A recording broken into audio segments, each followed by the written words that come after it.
Welcome back to show. अब हम बात करेंगे क्रिकेट के हवाले से। क्रिकेट के हवाले से बहुत ही पॉजिटिव खबरें आ रही हैं, जहां पे हम सवा तीन साल बाद अपनी होम कंडीशंस में टेस्ट सीरीज़ जीते हैं इंग्लैंड के खिलाफ। वहीं पे अब दौरा ऑस्ट्रेलिया के लिए और दौरा न्यूजीलैंड के लिए हमने दौरा जिम्बाब्वे के लिए बैग यू पार्डन हमने टीम का ऐलान भी देखा। बहुत सारे नए चेहरों को मौका मिला है। और फिर कप्तानी की बात की जाए तो मोहम्मद रिजवान को कप्तान बनाया गया, सलमान अली आगा को नायब कप्तान मुकर्रर किया गया। और एक अद मुझे लग रहा है स्क्वाड में, जिसमें T20 की स्क्वाड की बात की जाए जिम्बाब्वे में, तो वहाँ पे तकरीबन हम मौका देने लगे सलमान अली आगा को, जो कि लीड करेंगे जिम्बाब्वे के खिलाफ पाकिस्तान क्रिकेट टीम को। और पाकिस्तान क्रिकेट बोर्ड ने सेंट्रल कॉन्ट्रैक्ट्स के भी ऐलान किया, जिसमें 25 खिलाड़ियों के सेंट्रल कॉन्ट्रैक्ट का ऐलान हुआ। तनज़ली देखी गई शाहीन शाह अफरीदी की, बाबर आजम और मोहम्मद रिजवान बदस्तूर ए कैटेगरी में। बहुत सारे ऐसे खिलाड़ी हैं, शादाब हैं, इफ्तिखार हैं, नवाज़ हैं, मोहम्मद आमिर है, इमाद वसीम हैं, उनको सेंट्रल कॉन्ट्रैक्ट नहीं मिला। इसी तमाम तर इशू के ऊपर डिस्कस करने के लिए हमारे साथ मौजूद हैं अपने वक्त के मायानाज ऑलराउंडर, साबिक टेस्ट क्रिकेटर यासिर अरफात साहब। Good morning sir. Thank you very much, बहुत शुक्रिया। यासिर साहब, फाइनली इंग्लैंड के खिलाफ 3 साल के बाद हम जीत चुके हैं, और ये 3 साल के बाद की हमारी जो तारीखी जीत है, इसको कैसा देखते हैं आप? आपको क्या लग रहा है कि हसनैन बल्कि और यासिर साहब, हम ये कह सकते हैं कि शाहीन और बाबर के बगैर हम जीत गए? देखिए, एक तो पहली बात है, बहुत ही खुशी की बात है। और जिस तरीके सब तमाम ही लोगों को, देखने वालों को भी बहुत अरसे बाद कोई अच्छी खबर मिली, जो क्रिकेट के शौकीन हैं, फॉलोअर्स हैं, उसके साथ साथ पाकिस्तान क्रिकेट टीम के प्लेयर जिनकी एफर्ट है, जिनकी वजह से, और ऑब्वियसली कोचिंग स्टाफ जिन पे प्रेशर था कि, और कप्तान शान मसूद पे भी बड़ा प्रेशर था ऑस्ट्रेलिया से, जब से वो एज अ कैप्टन इस टीम को लीड कर रहे थे। उनकी मुसलसल शिकस्त, उन पे प्रेशर था, वो रिलैक्स होंगे। तो एक अच्छी न्यूज़ है, अच्छी पाकिस्तान क्रिकेट के फैंस के लिए बहुत अच्छी न्यूज़ थी। और बहुत अच्छी इस चीज़ से ये भी आपको एक चीज़ मालूम होती है कि हम लोगों को as a cricket administrators, selector, या जो भी क्रिकेट बोर्ड में लोग जो हैं, कभी भी किसी भी प्लेयर्स को उनको राइट ऑफ नहीं करना चाहिए। उनकी एज को लेकर, उनकी लुक्स को देख कर के जी ये लड़का पुराना हो चुका है या इस लड़के में दमखम नहीं है। आपने इस सीरीज़ में देखा कि वो प्लेयर जो कि 20-25 प्लेयरों की लिस्ट में भी नहीं थे, तो उन लोगों ने आकर आपको एक ऐसी सीरीज़ जिता दी थी कि जो कि पहले हिस्ट्री में ऐसे कभी नहीं हुआ कि आप पहला मैच बुरे तरीके से हारे, और उसके बाद 2 मैचेस जो आपने 40 विकेटें जो बनती हैं 2 मैचेस में, और तकरीबन 39 विकेट्स 2 बॉलर से, और एक जो लिए वो भी स्पिनर ने लिए। तो ये तो एक बहुत ही मुआजिज़े से कम कोई चीज़ नहीं थी। और तमाम ही लोगों को, क्रिकेटर्स को भी, एडमिनिस्ट्रेशन को, पीसीबी को, और जितने अवाम फ़ैन आप लोग हैं क्रिकेट के बारे में प्रोग्राम करते हैं, आप सबको बहुत इस चीज़ की मुबारकबाद। अरे यासिर, मुझे इस बात का अंदाज़ा है कि आपसे ज़्यादा डोमेस्टिक क्रिकेट किसी ने नहीं खेली, और आपको इसकी बहुत ज़्यादा खुशी होगी। 700 प्लस आपके विकेट्स हैं, फिर उसके बाद हज़ारों आपने रन्स बनाए, लेकिन उसके बावजूद भी डोमेस्टिक परफॉर्मर्स को उस तरह से मौका नहीं मिलता। नुमान भी डोमेस्टिक परफॉर्मर हैं, साजिद भी डोमेस्टिक परफॉर्मर हैं, और ये बहुत ही खुशाइंद है कि डोमेस्टिक परफॉर्मर्स को मौका मिला, उन्होंने आके परफॉर्म किया। इवन कामरान गुलाम की भी आप मिसाल दे सकते हैं। तो कितना खुशाइंद देखते हैं कि फाइनली हम डोमेस्टिक परफॉर्मर्स की तरफ जा रहे हैं, स्टारडम को हमने पीछे छोड़ दिया है। देखिए, यही हर बंदा शोज़, स्पोर्ट्स के शो, क्रिकेट के शो जो होते हैं यूट्यूब चैनल पे भी यही बात होती है कि आप अपने डोमेस्टिक के परफॉर्मर्स को, उनको ये नहीं कि आप पीएसएल की परफॉर्मेंस पे लड़कों को, या 1-2 छोटी इनिंग्स की बिना पर आप लड़कों को इतने बड़े स्टेज पर लेकर आएँ, जहाँ के पे दुनिया के इतने कम्पेटिटिव और अच्छे प्लेयर्स के खिलाफ लेकर आते हैं, तो वो सक्सेसफुल नहीं होते। अब यही रीज़न था इन लड़कों का परफॉर्म करने का, क्योंकि पिछले नुमान अली मेरे साथ केआरएल में खेलते रहे थे, पिछले 10-15 साल से फर्स्ट क्लास ही खेल रहे हैं। साजिद इतने अरसे से खेल और परफॉर्म भी कर रहे हैं। कामरान की भी आपने एग्जांपल दी, तो 3 साल पहले उन्होंने पाकिस्तान की डोमेस्टिक का रन्स का जो रिकॉर्ड है वो उन्होंने तोड़ा। उसके बावजूद 2-3 साल उनको, मगर मैं ये समझता हूँ कि अच्छा हुआ, थोड़ा उनको टाइम लगा और बेहतर होकर वो आए। और इसके साथ साथ मज़े की बात यह है कि आपने पहली दफ़ा ये डिसीजन देखे होंगे कि कप्तान को भी आपने कभी, हमने 2-3 साल गुजरे पीछे पाकिस्तान के, उसमें हमने देखा नहीं कि इतना स्ट्रॉन्ग डिसीजन लिए गए, जिसमें बाबर को रेस्ट कराया गया या ड्रॉप किया गया, या शाहीन को रेस्ट या ड्रॉप, और इवन नसीम शाह को ड्रॉप किया गया। तो इस तरह के स्ट्रॉन्ग डिसीजन, या आप कह सकते हैं ना कि फर्म डिसीजन हमने देखा नहीं। लोग यहाँ पर आते तो रहे सिलेक्शन की या कोचिंग की जॉब पर, मगर इतना स्ट्रॉन्ग डिसीजन नहीं लिया। तो आकिब जावेद को इस चीज़ का भी क्रेडिट जाता है कि उन्होंने देखिए रिजल्ट अच्छा बुरा तो बात की बात होती है, डिबेट बात की होती है, मगर आपको ऐसा कोई डिसीजन तो करना चाहिए कि जिससे कोई फ़र्क डल सके, कोई डिफरेंस नज़र आ सके। तो आकिब जावेद को भी इस चीज़ का क्रेडिट जाता है। उसके साथ अजहर अली सिलेक्टर नए आए कि उन्होंने ये चीज़ ली, और जिसकी वजह से आपको एक तो आपको पता चला कि आप अपने मुल्क में अपनी होम कंडीशन में मैचेस को कैसे जीता जा सकता है। और उसके साथ साथ अभी हसनैन ने जो बात की कि फ्यूचर को देखते हुए आपने अपने कप्तान भी अनाउंस किए, आपने अपने नए लड़के जिसमें सुफियान मुकीम देखें, उमैर बिन यूसुफ, हसीबुल्ला, तैयब ताहिर, ऐसे लड़के थे जो कि पिछले 3-4 सालों से ऑन एंड ऑफ आते थे, बगैर खेले चले जाते थे। मगर अब ये नज़र आ रहा है कि इन्होंने अपनी जिम्बाब्वे तक की जो अगली सीरीज़ के लिए कप्तान भी और प्लेयर भी अनाउंस कर दिया कि किन किन लड़कों ने खेलना है। अच्छा, हमारे पास एक अभी ब्रेकिंग न्यूज़ भी आ रही है यासिर साहब कि गैरी क्रिस्टन मुस्ताफ़ी हो गए।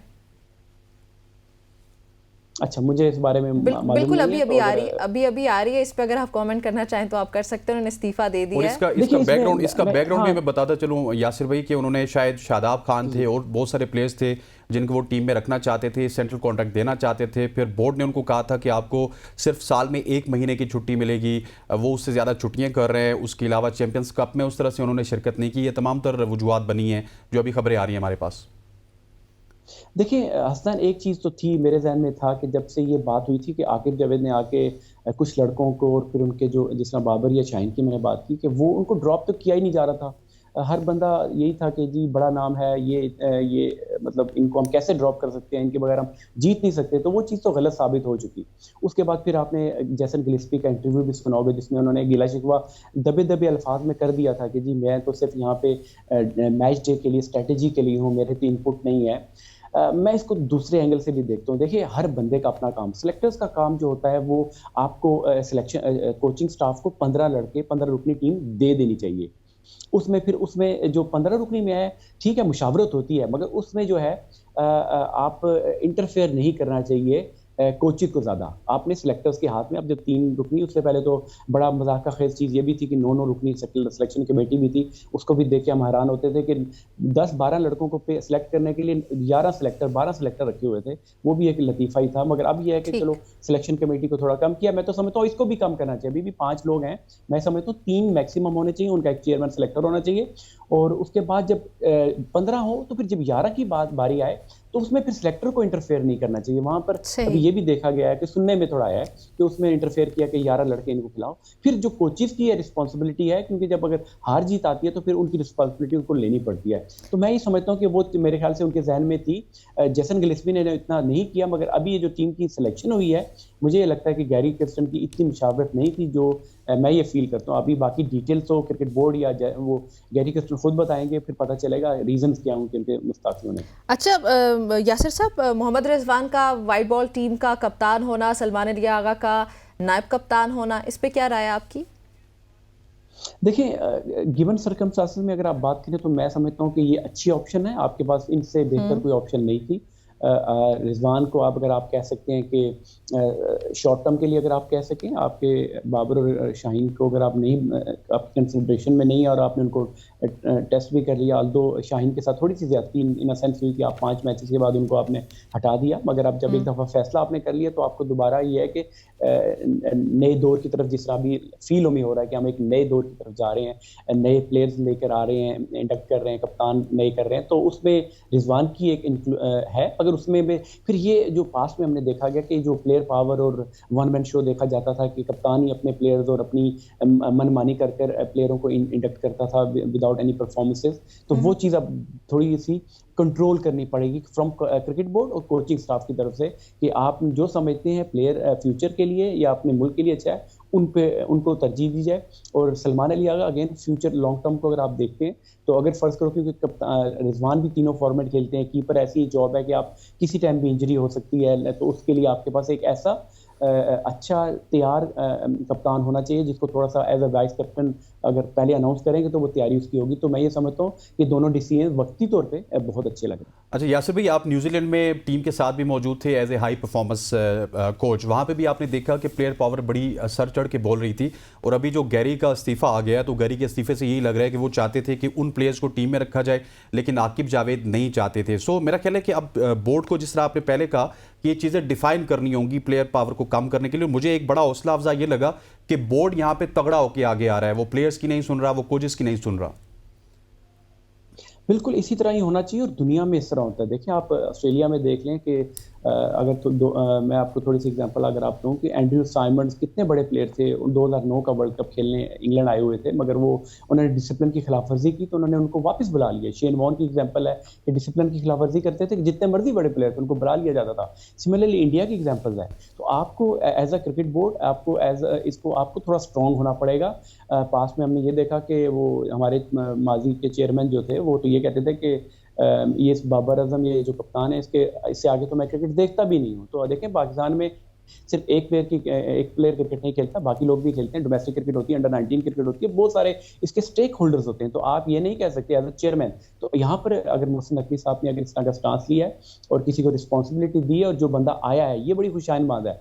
पास में हमने ये देखा कि लोग अपनी जॉब्स के लिए अपनी अगले महीने की तनख्वाह की इंतजार कर रहे होते हैं कि यार वो मेरी तनख्वाह कहीं ना चली जाए। तो उस चीज़ों को देखते हुए आपको बंदे ऐसे लेकर आने चाहिए कि जो जॉब सीकर ना हो, जिनको ये वरी ना हो, उनको ये पता हो कि मैं ये डिसीजन करूंगा, क्रिकेट बोर्ड मेरे पीछे खड़ा होगा और मुझे बैक करेगा। मैंने जिस पहले बात की, रिजल्ट की फिक्र नहीं करनी चाहिए, जीत हार की। एटलीस्ट आप अपनी एक्सपीरियंस, अपनी एक्सपर्टीज के हिसाब से किसी भी चीज़ पे डिसीजन करते हैं, ठीक है। जिस तरह इंग्लैंड की टीम कितनी मतलब मशहूर थी कि बेसबॉल खेलती है, वो खेलती है, वो अपने तर्ज से खेलते हैं। रिजल्ट सब उनकी फेवर अगर नहीं आए तो वो वापस जाएंगे, उस पर काम करेंगे कि हमारी क्या गलतियां थी। तो सिमिलरली हमें भी यही करना चाहिए कि कोई बंदा ऐसा अगर आए तो हमें उसको अप्रिशिएट करना चाहिए, उसके डिसीजन को अप्रिशिएट करना चाहिए, बैक करना चाहिए। और फिर ये नहीं होना चाहिए कि अगर गलती हो जाती है, गलती किसी से भी हो जाती है, अगर गलत डिसीजन हो भी जाता है तो आपको एटलीस्ट इस चीज़ को शाबाशी देनी चाहिए कि आपने कोई डिसीजन लिया और उस पर स्टैंड किया। सही। अच्छा यासिर साहब, बाबर आजम, नसीम शाह हो गए, शाहीन शाह अफरीदी हो गए, ये ऑस्ट्रेलिया के लिए वापस आते नजर आ रहे हैं, लेकिन दौरा जिम्बाब्वे के लिए इनको आराम दिया जाएगा। ये वापसी जो है ये क्या बराए नाम है, ये क्या है? नहीं देखिए, ये भी इसको भी हमें क्रेडिट देना चाहिए कि आप अपने जो स्टार प्लेयर्स हैं आप उनको उनकी लिमिट्स में रख के आप उनसे परफॉर्मेंसेस ले जाएं, बजाय ये कि वो आपको डिक्टेट करें और आपको बताएं कि मैंने ये लीग खेलनी है, मैंने इधर जाना है, मैंने एनओसी नहीं। ये क्रिकेट बोर्ड का डिसीजन होना चाहिए और जो एडमिनिस्ट्रेटर हैं, जिस तरह भी सेलेक्टर्स हैं या बाकी भी लोग हैं, तो ये उनका डिसीजन होना चाहिए कि क्योंकि आप प्लेयर से ऊपर हैं, आपके पास ज़्यादा पावर है और आपका ज़्यादा एक्सपीरियंस है, आपने देखा है कि प्लेयर्स को कैसे डेवलप किया जाता है। तो मैं ये समझता हूँ ये उनके लिए, प्लेयर्स के लिए भी अच्छा है और ये एक right message for the other players जो अपकमिंग प्लेयर्स हैं।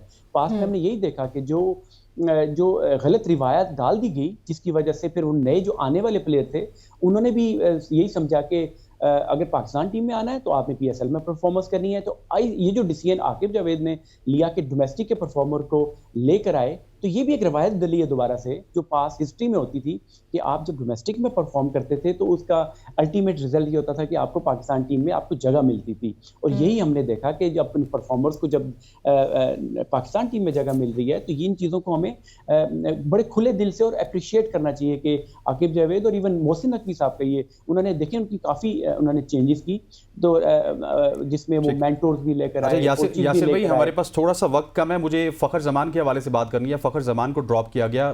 फ़खर आपके टॉप परफॉर्मर थे ओडीआई में, अभी भी अगर करंट प्लेयर्स की बात की जाए तो 7 सेंचुरीज हैं उनकी ओडीआई क्रिकेट में, लेकिन वाइट बॉल क्रिकेट से उनको सिर्फ एक ट्वीट की वजह से ड्रॉप किया गया। इसको किस तरह देख रहे हैं आप? देखिए, मुझे भी इसका अफसोस हुआ है। इतना अच्छा प्लेयर है, कितना अच्छा इंसान, बल्कि जब अभी ये कप्तानी का इश्यू चल रहा था तो उनकी नाम कप्तानी की दौड़ में भी कुछ लोगों ने लिया और मैं भी ये समझता था कि एक अच्छी राइट ऑप्शन थी आपकी वाइट बॉल के लिए, कप्तानी के लिए। अब मगर ये मैं देखिए, मुझे अंदर की रिपोर्ट मुझे मालूम नहीं, मेरी फ़खर से बात नहीं हुई, मगर मैं एज अ क्रिकेटर मैं आपको बता ये सकता हूँ कि वो ट्वीट मुझे नहीं लगता, लोगों की फीलिंग होती है, कुछ लोग हर्ट भी होते हैं, मगर वो इस तरह आके सोशल मीडिया पे अगेंस्ट क्रिकेट बोर्ड नहीं जाते। तो मुझे ये लगता है, मेरा अपना अंदाज़ा है, हो सकता है मैं गलत भी हूँ, ये उनसे ट्वीट कराई गई है और जो कि फायर बैक होगी और उनको उनके कैरियर के लिए एक बहुत बड़ा और मुझे अफसोस है कि उनको सेंट्रल कॉन्ट्रैक्ट में भी और उनको टीम में भी नहीं रखा गया। फिटनेस का जो इशू उनका आ रहा है कि जी टेस्ट पास करेंगे, तो टेस्ट वाली बात जो है वो अभी साजिद या ये नुमान ने भी पास नहीं किया था, मगर वेयर एज उन्होंने आपको 2 टेस्ट मैचेस और टेस्ट सीरीज जिता दी, तो वो इशू नहीं है। मुझे लगता है कि एक तो उन्होंने जो मीटिंग में बात की थी वो इंटरनेशनल डायरेक्टर इंटरनेशनल के खिलाफ, और दूसरी जो ट्वीट हो गई है, और मुझे ये भी लगता है कि उनसे करवाई गई है। अच्छा सर, क्विकली मुझे बता दीजिएगा, रमीज़ हसन राजा साहब ने जो तंज़िया स्टेटमेंट दी है जिस पे उन्होंने शान मसूद पे तंज किया, उसके हवाले से बोर्ड ने खदशात का इजहार किया। रमीज़ हसन राजा साहब अब क्या करना चाह रहे हैं, क्या साबित करना चाह रहे हैं? देखिए, वो आप अपने पैरों पे खुद कुल्हाड़ी मार रहे हैं। मुझे ये लगता है वो अपना नुकसान खुद ही कर रहे हैं कि वो तक तो वो कमेंट्री तक की हद तक तो ठीक थे, मगर वो जब से चेयरमैन बने उसमें उन्होंने कई ब्लंडर्स किए, और अब जब उनको बड़े डेस्परेट मुझे नज़र आ रहे हैं जब भी वो माइक पे बैठते हैं। इवन फॉरेन मीडिया या नासिर हुसैन एथर्टन वो तो तारीफ़ें, इयन वॉर्ड वगैरह तारीफ़ें कर रहे हैं पाकिस्तानी प्लेयर्स की वे ऑफ प्लेइंग और जिस तरह के वो स्ट्रेटजीज बना रहे हैं पाकिस्तान, वेरएज अपने जो कमेंटेटर हैं वो उनको अपने प्लेयर्स को तंज कर रहे हैं। ये इसको देख के बड़ा अफसोस होता है और दुख होता है, और ये उनको क्लियरली हम लोगों का नज़र आ रहा है। आपको भी मीडिया स्पोर्ट्स कवर करते हैं, मैं अकेला भी हूँ और मैं इनमें उठता बैठता हूँ, मुझे तो मालूम है कि ये एक डेस्परेशन है, और ये उनको वो चीज़ है कि जब पिछले साल 2 साल पहले इंग्लैंड की टीम आई थी और ये चेयरमैन थे और इन्होंने जिस तरह की पिचेस बनवाई और जिस तरीके से हम 3-0 हारे, तो वो उनको क्लियरली हम लोग को नज़र आ रहा है कि उनको हमारी इस जीत का उनको अफसोस है। ठीक हो गया यासिर साहब, बहुत शुक्रिया आपका हमें ज्वाइन करने के लिए। नाज़रीन, गुफ्तगू नहीं है क्रिकेट से मुताल्लिक, यासिर साहब हमारे साथ मौजूद थे। यहाँ पे हम शामिल करने लगे एक ब्रेक, आप सब ने हमारे साथ ही रहना।